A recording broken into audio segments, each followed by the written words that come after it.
back testing is just paper trading, but actually logging the data. So think of this like school, right? So you start school, you know, in 3 months you have a really big test coming up. Are you just going to go to class and sit there and listen to the teacher and that's it? And hopefully you retain 100% of everything? Absolutely not. There's distractions, other people talking to you, blah, blah, blah, blah, blah. Can't expect to come into the community, into the chat room, listen to me talk all day, not take any notes, and then go and back test those. So again, thinking of it like school. You go to class, you sit there through the lectures and through the teachings and you learn, but what are you doing? Taking notes, right? You're taking notes. You're writing stuff down. What are you going to do before the test? You're going to study. You're going to study all of your notes and you're going to prepare yourself so you're ready for the real test. So that's the very same thing as back testing. You back testing, everything you're learning is your preparation the night before that big test, right? So you're sitting in class, you're sitting in the community, you're learning, you're taking notes, you're taking all of this knowledge, you're going to apply it in a paper account. That is you back testing, which is your preparation the day before the test. And once you're prepared and you're confident, like, I got this down, I'm going to ace this test. I'm proven to myself that I can ace this test because I've done what it takes. I've studied, I've learned, I've educated, right? I'm prepared. I'm good to go.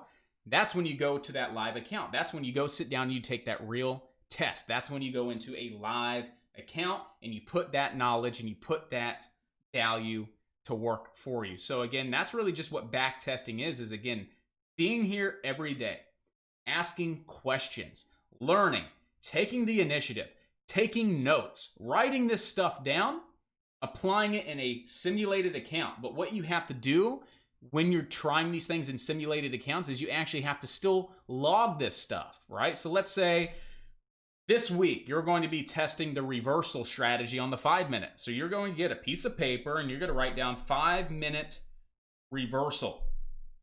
Doesn't mean you're just going to sit back and only trade those. No, you're going to still be in the market analyzing head and shoulders pattern, bull flag, blah, blah, blah. And you're still going to be going about your day like you normally do. But when a 5-minute reversal opportunity presents itself, you're going to be ready. This is a paper trade. Okay, SPY, 5-minute reversal. So I'm going to write down $SPY, 5-minute reversal, Monday, November 30th at 12:08. I'm looking at it. What's my emotional state? I'm pretty fucking happy, right? I'm pretty happy and I'm in a good mental state. I'm not depressed. I'm not emotional because I just took a loss. I'm in a pretty good emotional state. I'm crisp. I'm clear. I'm good to go. That's very important as well when you're looking at your data from past trades is what kind of emotional state were you in? Why did you lose $5,000? Were you over trading? Were you revenge trading? Were you blacked out? Were you emotional? That's very important as well because as you go through all of this data, it's very important to understand the type of emotional state you're in because that could help you out besides just back testing your strategy. So that's important too. I recommend that. And so that's what you do. You log all these trades. You're taking notes, taking notes, taking notes. You do it for a week. Here comes Friday. Market's slow. It's lunchtime. What can I do? What can I do? Take the initiative and review those trades. So go back in. Okay, well, I took a SPY reversal on Monday at 12:08. Let's go back to the SPY. Monday, yada, yada, yada. All right. It was a green trade and analyze that. Like, okay, this is where I made my entry. Here is my stop. Here's my targets based on these reasonings, blah, blah, blah, blah, blah. Good trade. I understand why I took it. It makes sense even today. I can see it. It was a good setup. Next day, I took a trade. Oh, it was a loser. Why was it a loser? Let's go look at it, right? Okay. Compare it to the green ones. So take those losers and compare it to the green ones and see if you can figure out where it went wrong. Did you buy it too early? Was your stop too far away, right? Did you jump into the trade? Was it all timing? Was it your emotional state? And you're going to figure out why you're losing trades or you're losing trades and why you're winning trades or you're winning trades. You're going to take all of this data, right? All of this back testing data, all of that paper trading data, and you're going to review it. And that's going to create an edge. That's how you're developing an edge. You're either going to say, you know what? Not a really big fan of trading the 5-minute reversal. Scratch it. Set it aside. Don't discredit it forever, but set it aside. Come back to it in the future and see if you can perfect it. But let's say you're like testing bull flags. And you're like, man, I traded like 10 bull flags last week. I had 7 green trades out of 10. They were all at least 3-to-1 setups. Some of them were like 5-to-1, 6-to-1. But yeah, I made a lot of money trading bull flags. I really like those strategies. I can see how they're supposed to play themselves out. My stops are proper. Again, you're just learning, right? You're taking all of this in. You're implementing it. You're taking the initiative. You're reviewing all of these things. Again, you're reviewing all of these trades.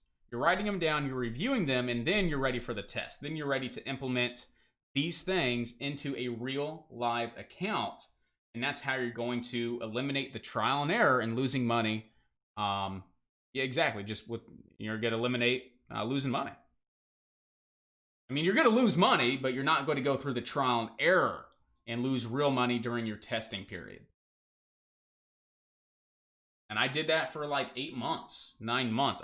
All I did was sit on a paper account and I paper traded for 8 months until I got to the point where I was treating my paper account like a real account, and I was only trading the setups that I had statistically proven to work for me, right? My edge, the 5 trades, the 5 types of setups that I actually take all the time, because I know that if I take it, the odds are in my favor and I'm most likely going to win on that trade because I have a proven track record of success. I did that for like 8 to 9 months. Then I went to a real account, and that's how I'm able to trade without emotion, because I know where to put my stops. I know how many shares to take. I know where to sell, right?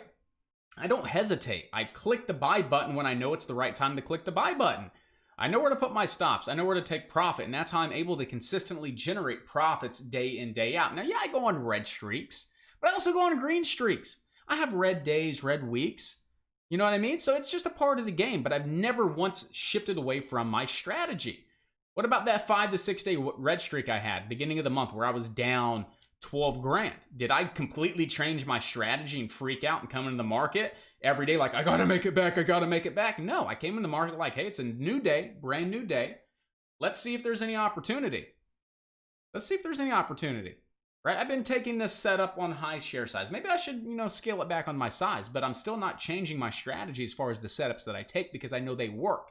The market may not be consistent enough for me, giving me, these returns and these opportunities. But again, I know that 80 to 90% of the time, the market's going to work with me because I've done it on a paper account for so long that I know that there's consistency with it. I'm never going to veer away from my strategy and my plan. Regardless, I may scale back on size if the market's not working with me, but the second the market starts shaping back up, I'm going to go back into my normal size. I'm going to take my normal trades. And that's how I was able to go from negative $12,000 on the month to right now about negative $2,200 on the month. So yeah, I'm still red on the month. Today's the last day, but it's fine because you got to look at it as an average too.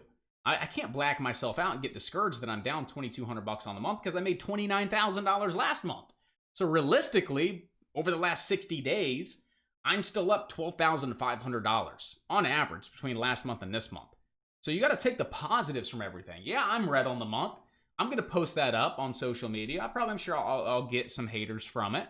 Oh, professional trader losing money on the month. But they don't look at the big picture, right? Taking the positives out of it. I'm still up on the year. Over the last 90 days, I'm still averaging over $10,000 a month. That's the positives. We're going to have red days. We're going to have red weeks. We're going to have red months. But we can't shift away from what works for us. We got to keep consistent with it day in, day out, and just keep trucking along. But again, how do we know if it works? That's the big thing. How do we know that it works? Because we paper trade it. So why do I continue to do what I do every single day, day in, day out, and I don't change anything? Because I know it works. Because I've paper traded it. So